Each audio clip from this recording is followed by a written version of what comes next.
বন্ধুরা দেখতে দেখতে কিন্তু গরমকাল চলেই এলো। আজকে রেডি করে নিয়েছি আমি কাঁচা কুমড়ো দিয়ে মাছের ঝোল রেসিপি। খেতে দুর্দান্ত হয়েছে, বাড়িতে এইভাবে একবার ট্রাই করে জানাবেন। নমস্কার প্রিয় বন্ধুরা, টেস্টি অ্যান্ড ওয়ান বাইট চ্যানেলে আপনাদের স্বাগত। বন্ধুরা কেমন আছেন? আশা করি বন্ধুরা ভালো আছেন। আজকের যে রেসিপিটা নিয়ে আমি হাজির হয়েছি, কাঁচা কুমড়ো দিয়ে রুই মাছের ঝোল রেসিপি বা কাটাপোনা মাছের ঝোল রেসিপি। যে সকল বন্ধুরা ভিডিওটাকে দেখছেন তাদেরকে অনুরোধ রইল পুরো ভিডিওটা দেখার জন্য।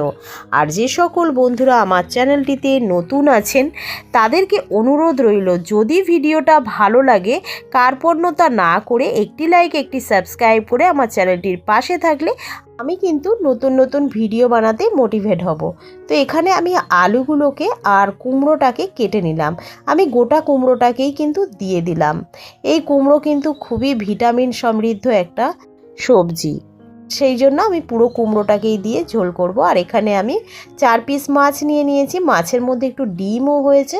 তো মাছটা বাজার থেকে কাটিয়েই এনেছিলাম, লবণ আর হলুদ দিয়ে হাতের সাহায্যে মেখে নিলাম।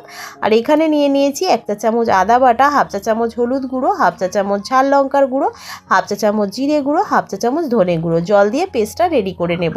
এখানে আমি কিন্তু ঝাল লঙ্কার গুঁড়ো ব্যবহার করেছি, আপনারা চাইলে কিন্তু কাঁচা লঙ্কা বাটা ব্যবহার করতে পারেন। সবজিগুলোকে ধুয়ে নিয়ে কড়াইতে তেল গরম হলে আমি মাছগুলোকে এক এক করে ছেড়ে দিয়ে মাছগুলোকে কিন্তু আমি ভালো করে ভেজে নিয়ে তুলে নেব।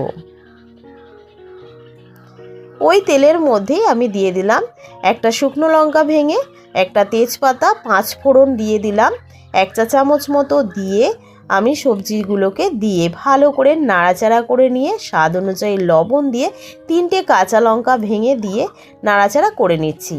এই রান্নাটার মধ্যে আমি একটা টমেটম ব্যবহার করেছি, টমেটমটা গোটাই দিয়ে দিলাম। তারপরে মশলাটাকে দিয়ে আমি ভালো করে কিন্তু কষিয়ে নিচ্ছি।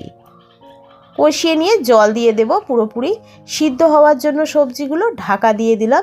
সিদ্ধ হয়ে গেলে 1 চামচ মতো আমি 5 ফোড়ন ভেজে গুঁড়ো করেছি সেটাই কিন্তু আমি এখানে অ্যাড করে দিলাম। তারপরে মাছগুলোকে অ্যাড করে দিয়ে নাড়াচাড়া করে খানিকক্ষণ ফুটিয়ে নিয়ে নামিয়ে নিলেই রেডি হয়ে যাবে কাঁচা কুমড়ো দিয়ে মাছের ঝোল রেসিপি। গরম ভাতে একদম দুর্দান্ত স্বাদের লাগে। এই দিয়েই 1 থালা ভাত খাওয়া হয়ে যাবে, এটা আমার গ্যারেন্টি।